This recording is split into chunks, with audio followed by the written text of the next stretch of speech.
예, 오늘 말씀을 전해주실 우리 김상성 목사님, 이전에 김철중 장로님께서 이 주일학교 부장을 하실 때에 그때 이제 처음 사역을 그렇게 시작을 하셨다고 합니다. 75년부터 78년까지 약 2년 반 동안 이렇게 교육전도사로서 사역을 하시고, 그리고 이제 교회를 이렇게 옮기셔가지고 대한교회를 개척해서 약 40여 년 동안 그렇게 사역을 하시다가 지난 2019년 10월 20일 날 그렇게 원로 목사로 이렇게 추대를 받으시고 은퇴를 그렇게 하신 분이 대한교회 우리 김상성 원로 목사님이십니다. 67대 총회장을 지내셨고요. 총회장 시에도 교단의 발전을 위해서 많은 일을 하셨고, 또 여러분 우리 그 70년사의 축사를 또 우리 김상성 목사님이 써주셨습니다. 그 축사에 읽어보시면 알겠듯이 우리 그야말로 우리 교회의 성령의 기도의 바람들을 일으키는데 큰 그런 밑거름의 역할을 감당하셨던 것들을 볼 수가 있었는데, 오늘도 바로 그 축사의 내용, 그 사도행전 뭡니까? 9장 31절 말씀을 가지고, 그 축사에도 그런 내용이 나와 있습니다만은 교회가 든든히 서가기 위해서 어떻게 해야 될 것인가, 이렇게 말씀의 도전을 주실 텐데요. 여러분 이 말씀 들으실 때 큰 도전이 되시기를 소망하면서 우리 수정교회 다음 70년의 귀한 밑거름이 될 수 있기를 소망합니다. 우리 김상성 목사님 나오실 때 큰 박수로 환영해 주시겠습니다.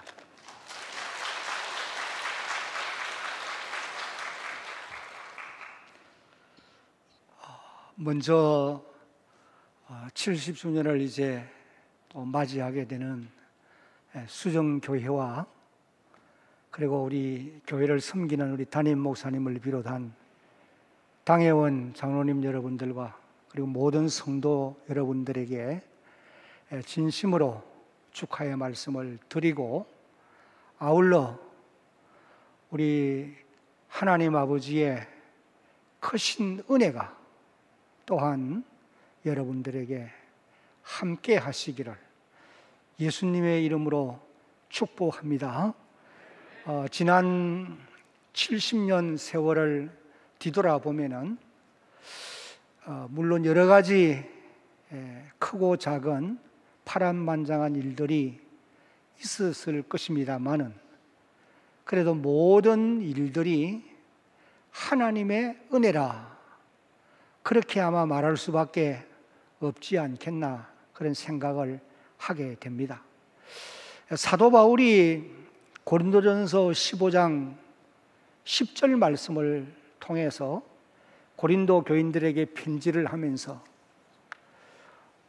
내가 나된 것은 오직 나와 함께 하신 하나님의 은혜라, 그런 고백을 했던 것처럼 아마 여러분들도 그렇게 또한 고백을 하리라, 그런 생각이 들기도 합니다. 이제 또 새로운 70년을 이제 내다보면서 향하여 나아가는 수정교회와 그리고 모든 이 몸된 교회를 섬기는 주의 백성들 가정과 생업에 우리 하나님 아버지의 특별하신 그런 은혜가 지난 날보다도 더욱 충만하시기를 다시 한번 예수님의 이름으로 축복합니다. 오늘 저는 든든히 서가는 교회, 그런 제목으로 좀 말씀을 드리려고 합니다. 조금 전에 우리 담임 목사님 말씀을 하신 바와 같이 여러분들 70년 사이에 제가 마지막 부분에 그런 기록을 한 기억이 있습니다.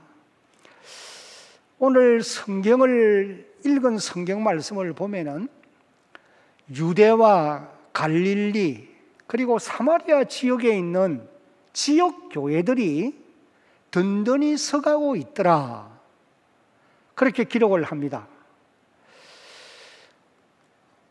다시 말하면은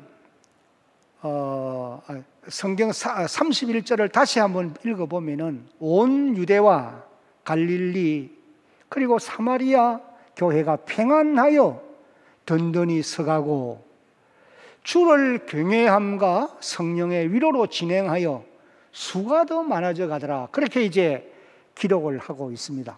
여기 든든히 서가고, 이 말은 교회의 참모습을 보여주는 그런 말씀이라고 보시면 될 것이에요. 다시 말하면은 예루살렘 교회처럼 사도행전 2장부터 기록되어 나오는 이 예루살렘 교회처럼 질적인 면과 양적인 면에서 자라가는, 부흥하는 그런 모습이라고 볼 수가 있다는 거예요. 여러분, 여기 이 평안하여 든든히 서간다고 하는 이 말은 문자 그대로 번역을 하면은 집을 건축해 간다, 또 건물을 쌓아 올라간다, 그런 의미의 말씀이라고 합니다. 그리고 또 고린도전서 8장 1절 하반절을 보면은 사랑은 덕을 세우나니, 그런 말씀이 있어요. 덕을 세운다는 말과도 같은 단어를 사용하고 있다고 그렇게 말을 했습니다. 그래서 여기 교회가 든든히 서간다라고 하는 말은 이제 교회의 참모습을 보여주는데, 예루살렘 교회처럼 질적인 면과 양적인 면에서 자라가고 있다고 하는 그런 의미로 우리가 이해를 하면 되겠습니다. 여러분들이 예루살렘 교회를 이제 살펴보면은 이 예루살렘 교회는 구원받는 사람이 날마다 더하여졌어요. 2장 47절을 보면은 그렇게 기록합니다. 그리고 또 사도들을 통해서 기사와 표적이 많이 나타났다, 그렇게 기록을 했고, 또 성도들의 신앙 인격이 날마다 성숙해져 갔던 것입니다. 그래서 유무상통하는 삶을 살았고 백성들로부터 칭송을 받는 아주 차원이 높은 이런 삶을 살았던 그런 성도들이 예루살렘 교회, 초대교회 성도들의 모습이었다라고 말할 수가 있습니다. 그리고 또 한 걸음 나아가서 이 예루살렘 교회는 본질에 힘쓰는 교회였던 것이 분명합니다. 다시 말하면은 사도의 가르침을 열심히 받았고, 또 성도들이 서로 모여서 교제를 나누고 떡을 떼고, 또 성전에 모이기를 힘쓰고, 그리고 또 오로지 기도에 힘쓰며, 나아가서는 집에 있든지 성전에 있든지 예수는 그리스도라고 가르치는 일과 전도하는 일을 그치지 아니했던 그런 교회가 바로 예루살렘 교회라고 말할 수가 있어요. 하나님께서는 오늘 지상에 세워져 있는 모든 지역 교회들이 이 예루살렘 교회처럼, 또 오늘 이 본문에 기록되어 나오는 유대와 갈릴리 그리고 사마리아 지역에 있는 이런 교회들처럼 든든히 서가는 그런 교회가 되기를 원하시고 계신다는 것입니다. 그러면 여러분, 지역 교회들이 든든히 서가기 위해서는 어떻게 해야 할 것이냐? 오늘 이 본문을 보면은 세 가지를 이렇게 말씀을 하고 있습니다. 그 첫 번째는 한번 같이 이제 화면에 뜨니까 읽어보도록 하겠습니다. 시작. 평안을 위해서 힘써야 할 것입니다. 온 유대와 갈릴리와 사마리아 교회가 평안하여 든든히 서가고, 한번 따라했으면 좋겠어요. 평안하여 든든히 서가고. 교회는 평안해야 든든히 설 수가 있다는 거예요. 물론 이 원리는 모든 삶의 영역에 다 적용이 되는 것입니다. 가정도 평안하지 못하면 든든히 설 수가 없습니다. 사회와 국가도 평안하지 못하면 든든히 서갈 수가 없어요. 그래서 예수님께서 이런 말씀을 하셨어요.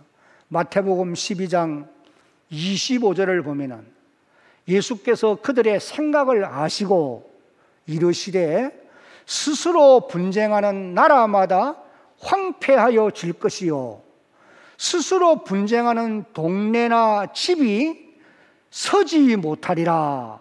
그렇게 이제 말씀을 하신 것을 보게 됩니다.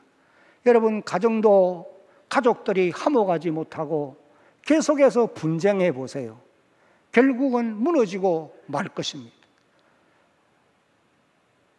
사회와 국가도 내분이 일어나게 되면은 결국은 망할 수밖에 없는 것입니다. 교회도 마찬가지. 교회도 내적인 분쟁이 일어나게 되면은 그런 교회는 무너질 수밖에 없다고 하는 사실이, 교회가 외부적인 어려움을 당할 때는 성도들이 마음과 뜻을 합해서 기도에 힘쓰므로 오히려 더 견고히 설 수 있는 기회가 있지만은, 스스로 분쟁하면은 마음이 나누이기 때문에 하나 될 수가 없고 기도할 수가 없어요. 그래서 결국은 무너지는 이런 일들도 있는 것을 우리가 보게 됩니다. 그러므로 우리 성도들은 어디에 있든지 평안을 위해서 힘쓰는 그런 주의 백성들이 되어야 한다. 이것을 우리에게 교훈하고 있는 것입니다. 예수님께서 마태복음 5장 9절 말씀을 통해서 화평케 하는 자는 복이 있나니 그들이 하나님의 아들이라 일컬음을 받을 것이미요 라고 말씀을 하고 계시는 것입니다. 여기 화평케 하는 자는, 이 말은 다시 말하면은 화평하기를 좋아하는 사람, 그 정도가 아니고 화평하지 못한 불화하는 곳에 들어가서 화평을 조성해내는 이런 사람을 일컬어서 화평케 하는 자는, 그렇게 이제 표현하고 있다고 하는 것을 우리가 기억을 해야 할 것입니다. 여러분, 우리가 섬기는 하나님의 교회를 든든히 세워가기 위해서 우리가 평안을 위하여 힘써야 하는데, 어떻게 하면은 평안을 위하여 힘쓸 수가 있겠느냐? 먼저는 우리의 안에, 우리 마음에 주님이 주시는 평안이 있어야 하는 것입니다. 주님 주시는 평안이 없이는 평안을 조성해낼 수가 없어요. 예수님이 요한복음 14장 27절 말씀을 통해서 이렇게 말씀하세요. 너희에게 평안을 끼치노니 곧 나의 평안을 너희에게 주노라. 내가 주는 것은 세상이 주는 것 같지 아니하니라. 너희는 근심하지도 말고 두려워하지도 말라. 예수님 그렇게 말씀을 하세요. 평안을 끼치노니 평안을 남겨두고 가신다, 그런 의미의 말씀이에요. 그리고 또 예수님께서 부활하신 이후에 예수님이 제자들을 찾아오셔서 제일 먼저 기원해 주신 말씀이 너희에게 평강이 있을지어다.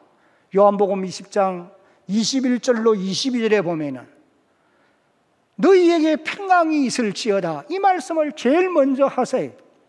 아버지가 나를 땅에 보낸 것처럼 나도 너희를 세상으로 보낸다, 이 말씀을 하시고 숨을 내쉬며 이러시기를 너희가 성령을 받으라, 그렇게 이제 말씀하시는 것을 우리가 보게 되는 것입니다.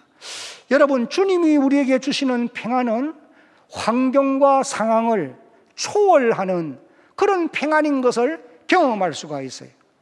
사도 바울은 주님이 주시는 평안이 그의 안에 있었던 것을 우리가 알 수가 있는데, 그래서 그는 감옥 안에 있으면서도 찬송하고 기도하고 찬송할 수가 있었던 것입니다. 빌립보 4장 4절로 7절 말씀을 읽어보면은 빌립보 교인들에게 편지하면서 이렇게 말합니다.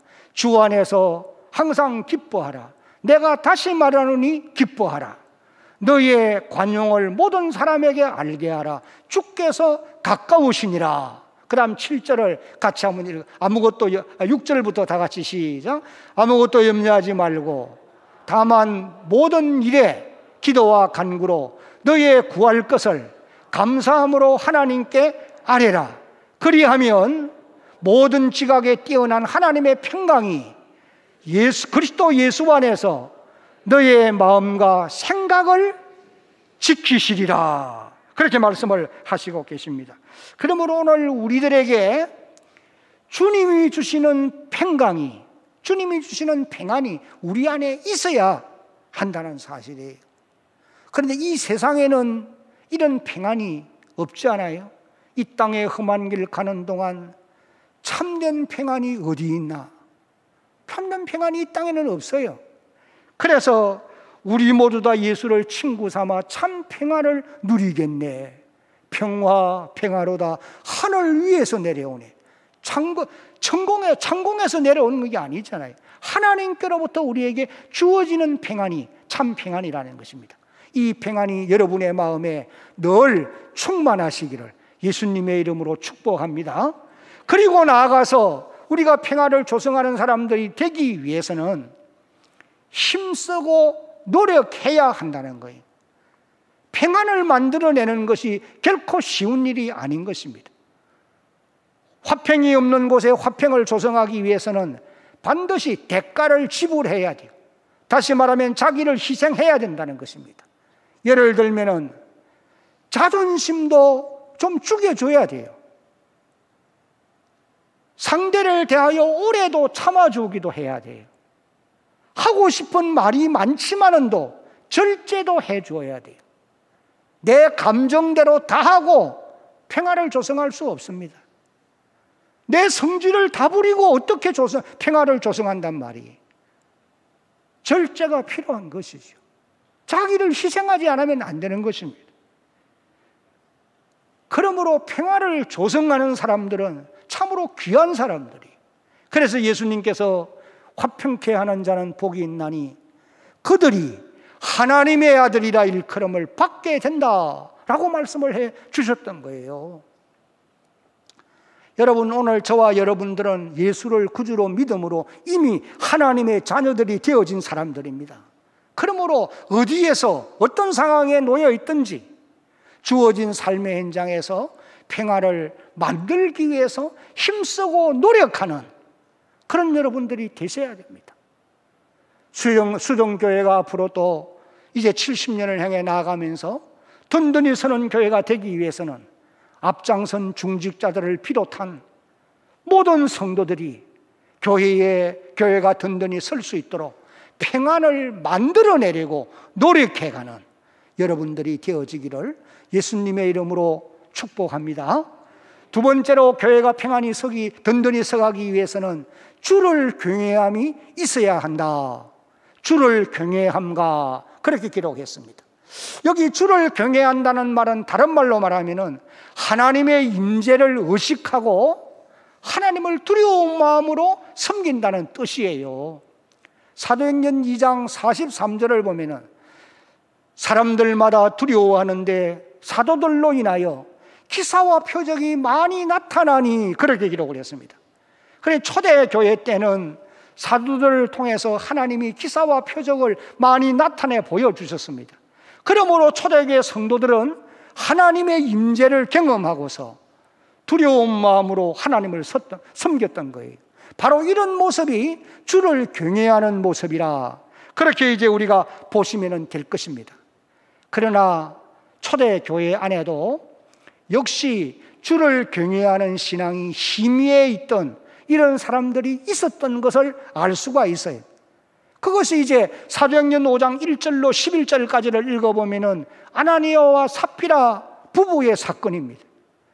그들이 마음을 모아서 소유를 팔았지만은 일부는 숨겨두고 일부를 가지고 와서 베드로에게 이것이 전부 답니다라고 거짓말을 합니다.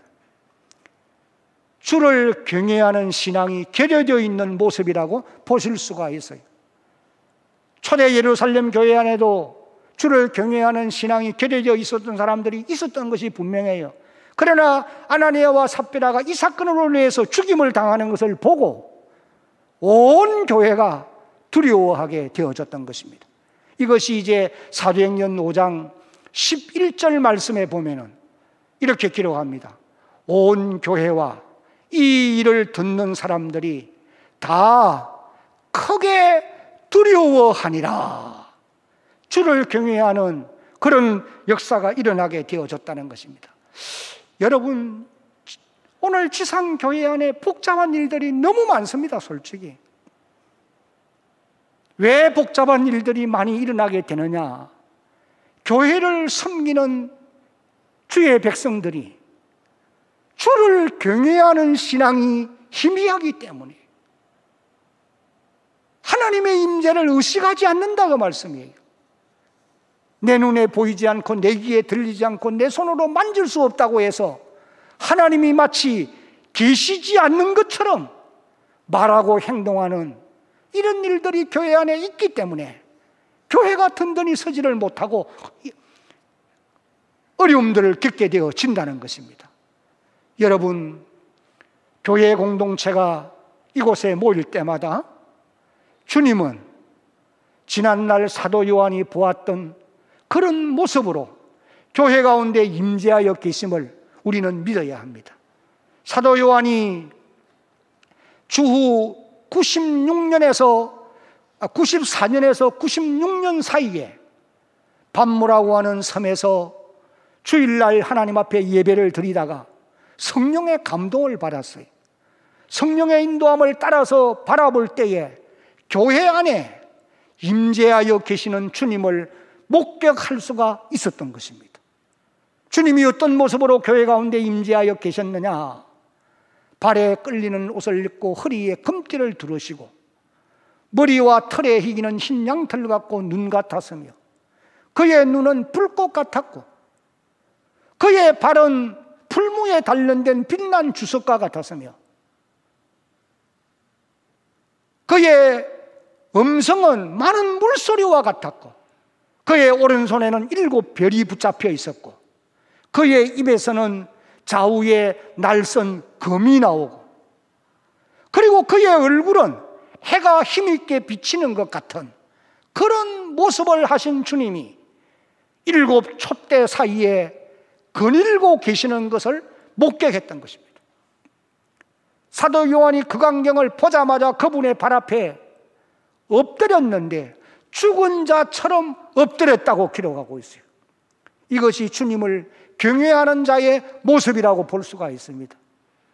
여러분, 오늘 지상교회 안에도 우리의 귀에 들리지 않고 내 눈으로 볼 수가 없고 내 손으로 만질 수는 없어도 사도 요한이 보았던 그 주님은 그 모습 그대로 지상교회 가운데 임재하여 계심을 믿어야 할 것입니다.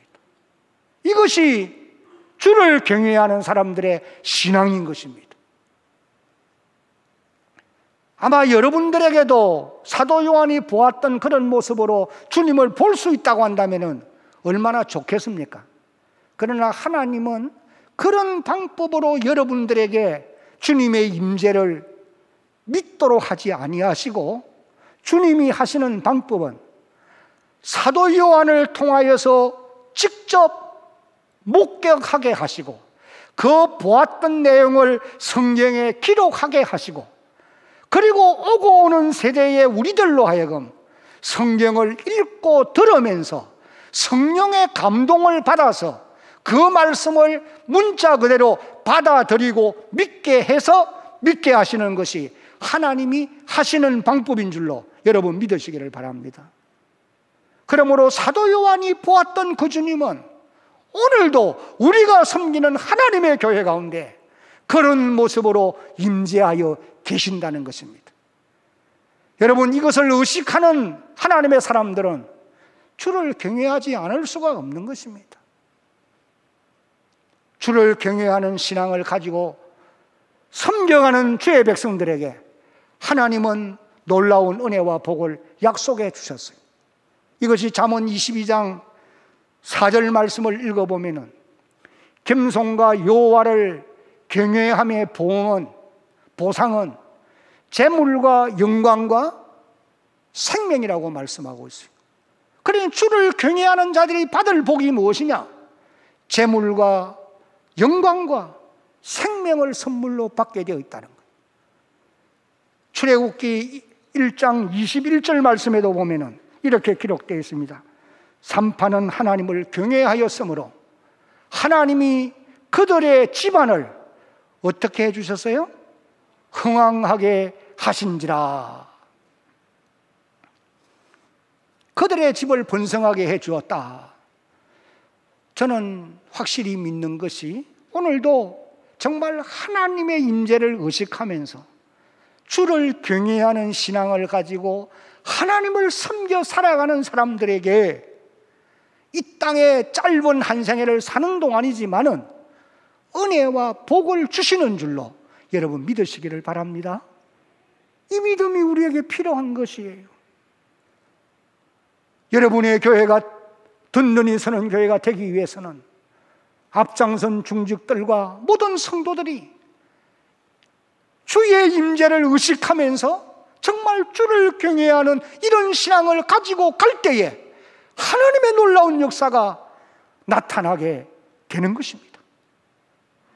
이제 마지막으로 교회가 든든히 서가기 위해서는 성령의 위로하심이 있어야 된다. 오늘 읽은 성경에 보면은 성령의 위로로 진행하여 수가 더 많아지니라 그렇게 기록했습니다. 여기 성령의 위로로라고 하는 말은 다른 말로 표현하면은 성령의 도우심으로, 성령의 인도하심으로 그런 의미의 말씀인 것입니다. 우리가 사도행전을 읽어보면은 오순절날 성령이 마가의 다락방에 임재함으로 말미암아 하나님의 교회가 시작이 되어진 것을 알 수가 있습니다. 그러므로 교회는 성령의 역사로 말미암아 든든히 서게 되어 있는 거예요. 성령의 역사로 말미암아 복음이 증거되게 되어 있고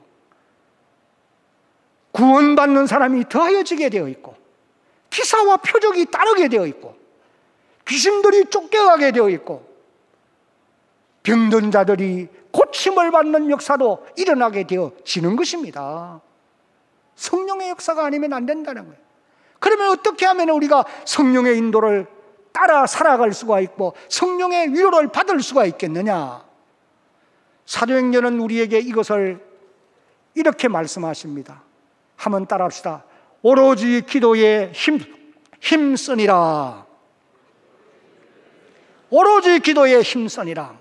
사도행전 1장 14절을 읽어보면은 그들이 마음을 같이하여 오로지 기도에 힘쓰더라 기록했고, 계속해서 보면은 사도행전 4장 31절에 빌기를 다음에 모인 곳이 진동하더니 무리가 다 성령이 충만하여 담대히 하나님의 말씀을 전하니라. 그렇게 이제 기록을 하고 있는 것입니다. 오늘 여러분들도 기도에 힘쓰게 될 때에 성령의 위로를 받게 되는 줄로 믿으시기를 바랍니다. 제가 26살 때, 그때가 이제 1975년 말이었는데 첫 사역지로 우리 수정교회에 와서 아무것도 모르면서 열심 하나 딱 가지고 주일학교, 중고등부, 청년부를 섬겼던 기억이 있습니다. 물론 이제 가다가 새벽 기도도 한 번씩 인도했고 수요 예배도 한 번씩 설교를 한 기억이 있어요. 근데 제가 그때 중고등부 학생들을 지도하면서 기도 훈련을 열심히 시켰던 그런 일들은 있었습니다. 어느 해인가 학생들을 데리고 저 양산에 있는 호렙산 기도원을 갔는데 많이 참석을 했어요. 밤 집회를 마치고 나면은 그 바닥에서 찬송하고 기도하고 찬송하고 기도하고 한 몇 시간씩 기도해요. 하나님의 성령이 임하는 것을 경험해 보았어요. 하루는 밤 집회를 마치고 학생들을 바깥으로 내몰아서 산으로 들러 보내가지고 무리를 지어서 기도하게 했는데 정말 호렙산이 쩡쩡 울리만큼 그렇게 부르짖는 기도를 했던 기억이 있어요. 그날 밤에 놀라운 하나님의 역사가 성령의 불이 임하는 것을 경험해 보았던 것입니다.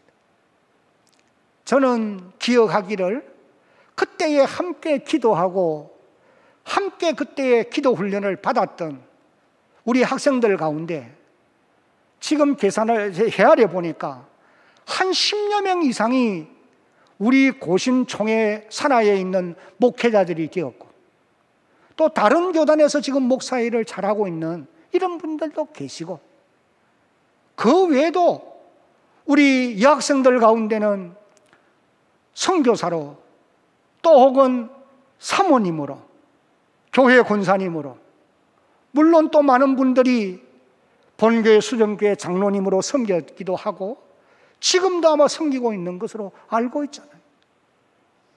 오로지 기도에 힘쓸 때에 성령이 강권적으로 역사하셨어요. 저는 그래서 그런 경험들 때문에 수중교회를 생각하면 내 가슴이 뛰고 내 마음에 기쁨이 솟아나는, 물론 교회를 떠난 지가 벌써 40여 년이 훨씬 넘었습니다만 그런 기억을 가지고 있습니다. 여러분, 이제 70년을 행하여 다시 이제 출발해 가는데 주의 이 몸된 교회가 오로지 기도하는 일에 힘써서 성령의 위로가 늘 충만한 하나님의 교회가 될 수 있기를 예수님의 이름으로 축복합니다. 그래서 여러분의 섬기는 교회가 정말 든든히 서는 이런 놀라운 축복을 누려야 할 것입니다. 이제 말씀을 맺겠습니다. 교회가 든든히 서기 위해서는 첫째는 평안을 위해서 힘써야 됩니다. 아무리 좋은 일이고 아무리 중요한 일이라도 평안을 깨뜨리면서 일하는 것은 하나님이 기뻐하지 않는 일이다. 평안을 위하여 힘써야 돼. 두 번째는 주를 경외하는 신앙이 여러분에게 충만해야 합니다.